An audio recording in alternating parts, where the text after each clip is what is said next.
새학기 학교 적응에 어려움을 겪는 현상인 이른바 새학기 증후군을 스피치 교육을 통해 해소하려는 학부모가 늘고 있는데요. 오늘 뉴스앤 이 사람에서는 올바른 스피치와 소통, 그리고 생활 속에서 실천할 수 있는 방법들을 알아봅니다. 박지연 스피치 교육 전문가 나와 있습니다. 어서 오세요. 네, 안녕하세요. 네, 반갑습니다. 이 스피치 교육 전문가가 조금은 생소하게 들리시는 분들도 있을 것 같은데 어떤 직업인가요? 요즘은 네, 말에 대한 연습이 좀 필요한 시대이다 보니까 저는 이제 많은 분들이 좀 더 자신감 있고 자연스럽게 소통하실 수 있도록 돕는 역할을 하고 있습니다. 네, 이 스피치 기술에 대한 교육을 하고 있기도 하지만 그보다는 이제 의사소통을 좀 향상시킬 수 있도록 지원하는 역할을 하고 있습니다. 네, 스피치라는 게 네. 단순히 말을 잘하는 것 이상의 의미가 담겨 있을 것 같은데 네. 정확히 어떤 뜻이 담겨 있을까요? 우선 일차적으로는 이제 자연스럽고 나의 의사를 잘 전달하는 것과 더불어서 이제 다른 이들에게 그 필요에 따라 설득을 좀 하고 네. 공감을 얻는 행위라고 봐주시면 될 것 같습니다. 네. 네, 근데 이제 좀 더 넓은 의미로는 커뮤니케이션의 일부분이기도 하고요. 그 사람 간의 이제 직접적인 상호작용하는 방법 중에 하나가 네. 바로 의사소통이잖아요. 네, 그러한 의사소통에 대한 이해도를 높여가는 과정이라고 봐주시면 좋을 것 같습니다. 이제 3월 새학기가 시작한 지 벌써 한 달이 지났는데 스피치와 관련해서 이른바 새학기 증후군을 호소하는 사례가 있나요?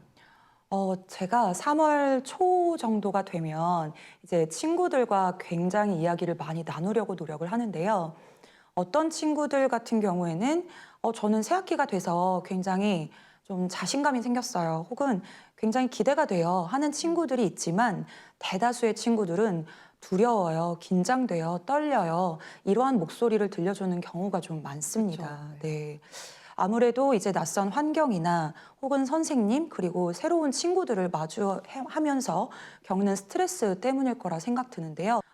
가장 먼저 두려워하는 것은 아이들이 첫 시작을 두려워하는 것 같습니다.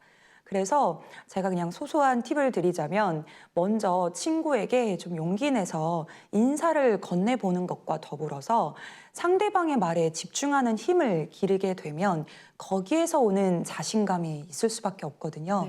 네, 그래서 자신감이 생기게 되면 나의 이제 표현을 설득력 있게 할 수도 있고요. 거기서 이제 친구 관계가 좋아지게 됩니다. 그러면 일상생활 속에서 좀 스피치를 개선할 수 있는 방법이나 실천 방법엔 어떤 게 있는지 궁금한데요. 부모의 역할도 중요할 것 같습니다. 이 부모와 아이 간에는 특히나 이제 아이를 케어하는 입장에서 가르친다라는 생각이 들 수밖에 없거든요. 네, 그래서 저도 아이를 기르는 입장에서 저도 교육을 해야지, 가르쳐야지 이러한 생각이 좀 많기는 하지만 그때 아이가 느꼈던 것은 무엇일까? 아이가 이 말을 왜 할까? 한 번 더 좀 곱씹어 보면서 진심을 다해 경청을 하시면 좋을 것 같습니다. 그럼에도 네, 나는 좀 스피치에 대한 점검이 필요하고 어떻게 말하는 것을 고쳐야 될까? 이러한 고민을 안고 계신 경우가 좀 많으실 텐데요. 그런 경우에는 제가 두 가지 정도의 방법을 좀 추천드리고 싶습니다. 네, 첫 번째는 거울을 마주하는 나의 모습에 온전히 집중하시는 겁니다. 나의 모습을 이제 눈을 바라보고 집중하기란 사실 쉽지가 않거든요.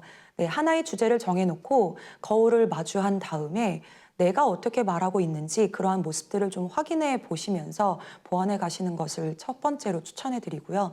그리고 두 번째는 녹음을 하시는 것도 하나의 방법입니다. 이 방법은 많이들 아실 건데요. 이때 나의 보이스를 점검하시면서 발음이나 혹은 소리의 크기라든지 이러한 부분들을 체크해 보시는 것도 도움이 될 것 같습니다. 스피치 전문가로서 스피치 교육을 조기에 받는 건 어떻게 생각하시나요? 이게 말하는 게 아무래도 습관이다 보니까 어릴 때부터 스피치 교육은 굉장히 중요하다고 볼 수 있습니다. 네. 네, 특히나 이제 사회성을 막 기르는 이 중요한 시기에 아이들이 친구 관계와 굉장히 연결성이 깊거든요. 네, 그래서 조기에 아이들을 마주하고 이 친구의 말하기의 문제점은 무엇일까 한 번쯤 고민해 보시고 살펴보셔도 좋을 것 같은데요. 사실 스스로 고칠 수 있는 문제는 아니거든요. 그래서 옆에서 코칭이 좀 있으면 좋을 것 같고 또 연습이 중요하다 보니까 어린 시기에 이 친구가 좀 발음이 부족하다 혹은 친구 관계에서 말하는 걸 좀 어려워하네 그런 게 보이실 때는 조금 전문가를 찾아보시는 것도 좋겠습니다. 네, 알겠습니다. 그렇다면 마지막으로 스피치를 어려워하는 자녀를 둔 부모님들이나 스피치를 잘하길 원하는 시청자에게 한마디 부탁드립니다. 아, 네. 간혹 이런 분들이 있으세요. 말하는 건 타고난 거지. 저분은 원래 말을 처음부터 잘했을 거야. 그런 분들이 많으신데요. 사실 그렇지 않습니다. 네, 이 말하기는 정말 연습이고요. 이 연습을 통해서 자신감을 쌓아 올리시면 누구든지 하실 수 있거든요. 초반에는 어떻게 다가가야 할지 또 어떻게 연습을 해야 할지 모르는 경우가 네, 많습니다.